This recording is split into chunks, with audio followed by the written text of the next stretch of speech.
the case of Pierina Paganelli, a crucial issue emerges regarding her continued detention without a clear justification for preventive custody. Despite a verdict finding her guilty, the reasons for keeping her in custody have never been fully explained. This matter has not been addressed either during the trial or in the review, leaving a significant gap in the proceedings. The lack of justification for the precautionary measures was highlighted in previous rulings by the Court of Cassation, which annulled decisions based on the absence of clear reasoning for preventive detention.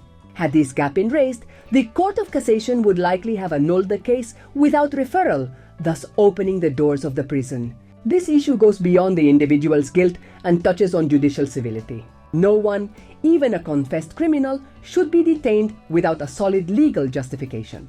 The debate here shifts to legal procedure, not evidence or clues, as detention must be based on precautionary needs, as outlined in the Criminal Procedure Code. While discussions on the merit of evidence and testimonies have taken place, there has been no adequate discussion regarding precautionary needs. This cannot be overlooked, particularly by a judge in the preliminary investigation phase, whose responsibility is to evaluate whether valid reasons exist to keep someone in custody.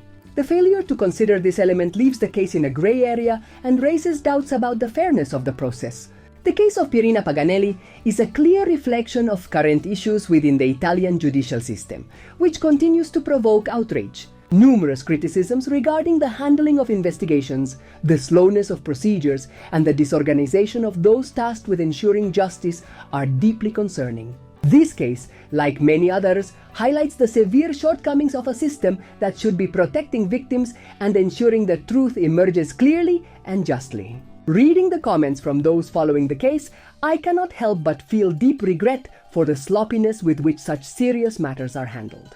Many commentators like Paula express a strong sense of shame and are shocked by the dysfunctionality of the legal system. I can only share this frustration. The investigations appear to be conducted without proper attention to detail, and the evidence has been compromised by those who were supposed to ensure its correct handling and custody.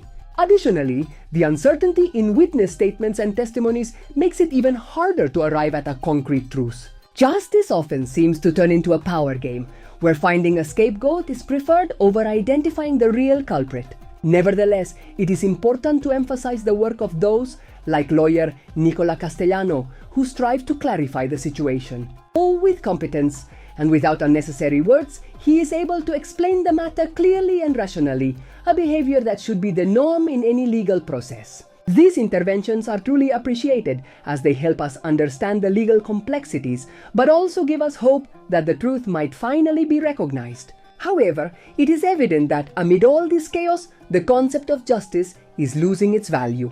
It seems that at times, other considerations take precedence over genuinely pursuing the guilty parties. Remember that there are many people who understand you and are ready to help you get back on your feet. Your career is demanding and ever-changing, but the most important thing is to take care of your body and soul. Every new day is an opportunity to renew yourself, heal, and become stronger. May life take care of you, and may you never lose your place in the hearts of those who love you. In the comments I've seen, there is a pattern of concern for Kanyaman's well-being. Some people mention that his alcohol consumption seems to be a way of dealing with his emotional problems, which doesn't surprise me. The way he has been photographed several times holding a glass, especially in nightclubs, gives the impression that he is trying to escape from something. It's not just the act of drinking that worries me, but what this behavior might signify on a deeper level. Kanyaman is a man who has a lot of pressure on his shoulders due to his career and fame, but that doesn't justify self-destructive behavior. What seems even more puzzling to me is how some people appear to minimize the situation, suggesting that the occasional drink isn't a big deal. But I don't believe it's just about an occasional drink. The signs that something is wrong are clear, and as a fan of his work, I would like someone close to him to intervene constructively. We all know that alcohol can have devastating effects on a person's life if not controlled, and the concern of many followers is completely valid.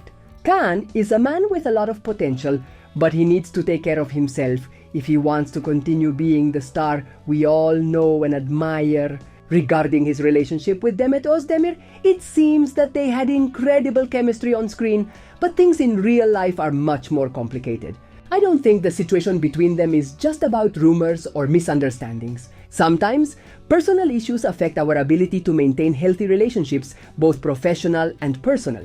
While we don't know everything that happened between them, what is clear is that both Can and Demet need to address their own issues before they can find the balance they need in their lives and relationships. In summary, my biggest concern is for Kanyaman, as he seems to be going through tough times. As a follower of his career, I would like to see him overcome his personal and emotional struggles and continue to shine on screen as he has so far.